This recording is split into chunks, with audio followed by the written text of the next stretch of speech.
Point and call, the Japanese secret to error-free work.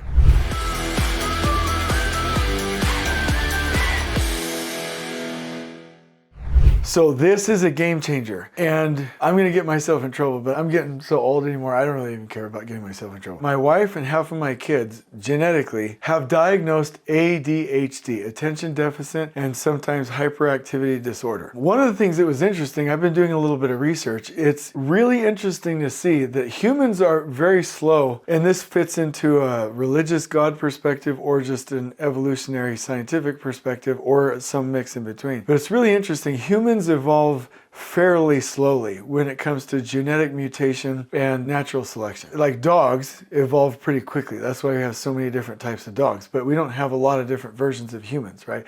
We have different colors of humans, different heights. You know, obviously Westerners look different than Asians, but there aren't very many modifications. And some of the things that is being noticed in human development or genetic mutation are different adaptations that come from genetic mutation, but obviously they survive, that help us to deal with the distractions of the digital world. I don't know anything about this. I just say it'd be interesting to find out if ADHD was a genetic mutation that rewired us to be able to handle our new distracted and digital world instead of the neurotypical focus. Now I feel a little bit more neurotypical. I'm doing this, start, do it, finish, start, do, finish, start, do, finish, and I'm being bombarded all the time. You know, I grew up in a very conservative environment, which is not bad at all, but it was like, what is ADHD? Is that just an excuse? Is it real? You know, you've heard all of the different stories.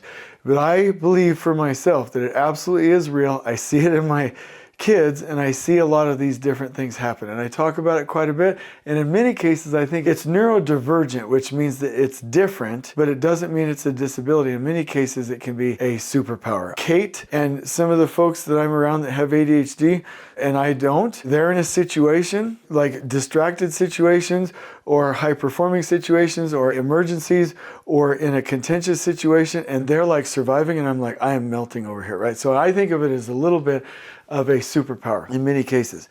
But one thing I've noticed, which is normal about childhood, but also very common in some people with ADHD, is a difficulty because their brains are less dopamine addictive or reward based and more interest based. So if they're doing something, I'm interested, but when it comes time to clean up, that's not interesting, so the last 5% will be very difficult. And so I've been like trying to perfect different ways to overcome this in a healthy shoulder to shoulder mentoring type way, knowing that that can be a superpower, but this last 5% is still a problem, meaning that it will help if that last 5% and the cleanup and everything is done. So one of the biggest game changers for me and my family has been the checklist manifesto, using checklists and standard systems. At home we have this screen, you've probably seen the advertisements for them, but we have a checklist for each kid that says put up your backpack, put your flask away, put your lunchbox in the freezer, you know, so they do really well with that and with checklists. But the other thing that's been a game changer is point and call. And it's a habit where if you're gonna finish something, you point and call, and I see everybody in Japan doing it. Let me tell you what a point and call is. Like, let's say I'm gonna pack up my laptop, I don't know if you can see it, and then go do whatever I'm gonna do or go to the airport. A point and call would be, okay, I packed up my laptop, I've pulled up my cord, I've put away my trash, I've said thank you to the videographer professionals, I have checked for my wallet, everything's put back, and I'm safe. It's a habit. And I saw this on the Shinkansen when the 7-minute miracle workers left the train. They would clean the train, and I saw the person at the end being like, okay, that's done, the bathroom's done, the signage is back in place.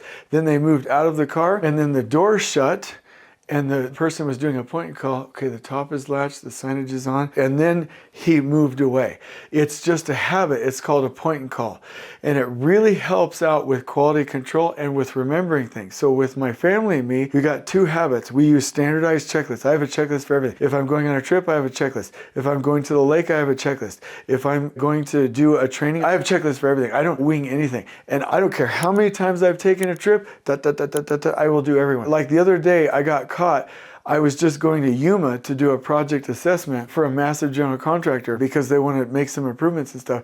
And I was like, oh, it's just a thing. And I didn't use my checklist, and I left my HDMI USB, they call it a dongle, the little adapter. And I was like, oh, checklists. So checklists have been crucial. And then now the point and call, I'm teaching the kids, okay, we've left the car.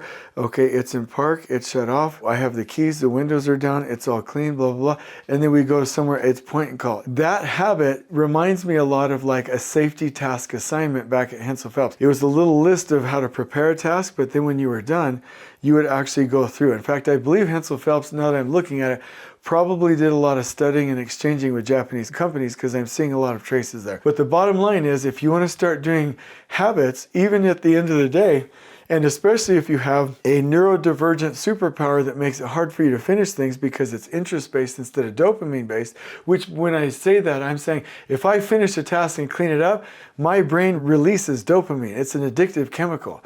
Too much dopamine is not very different than like being addicted to cocaine or something like that. And if you get too addicted to dopamine, you get into these addictive cycles. Dopamine is a very addictive drug. I, as a neurotypical person, will do something, blah, blah, blah, clean it up, wipe it down, and I get this hit like I just got done smoking a cigarette or something. I don't smoke, but it's analogous to that, where you just feel, oh my gosh, that feels so good. Some minds don't do that. You don't get the dopamine hit, so you've got to either discipline, shame yourself, which isn't a good idea, or find tricks to get around it. So when you're working with your craft, and I bet I'm going to make a statement that's going to get me in trouble.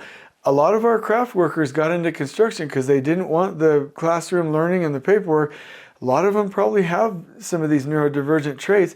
They want to go do hands-on, but we're trying to get habits in place. And so let's start to do the point and call, especially for safety, right?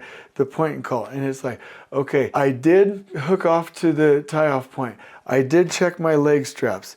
I did make sure that my work area was clear. I did look at my buddy and confirm. I did check to make sure that I had my radio. I did remind myself that we have a way to rescue myself. And even after all of your safety work, your pre-task plans, and all of the checklists, point and call, yep, yep, yep. And you say it out loud, and that's going to start to build habits. And this is one of those things that you can use anywhere in your life, and it's phenomenal. And if you use it as a habit, it's a game changer. So here's my question. Right now, what can you go do that's a standard habit where you do a point and call? Right? I do it in the morning when I make the bed. Okay, my pillows are back. I put the sheet covers on the top. I put everything back in my nightstand. My shoes are away. My clothes are put away in the laundry. I have everything I need. The counters are free. I'm good to go. I'm ready to go to my next task. The other thing it does is it closes everything out in your brain so you don't have those dangerous pinballs pinning around, bruising you, and keeping your mind full of things that you're trying to remember. You're finishing everything out. So this was a beautiful habit that I saw demonstrated over and over that I now use in my life. It's a game changer. I hope you've enjoyed this video. On we go.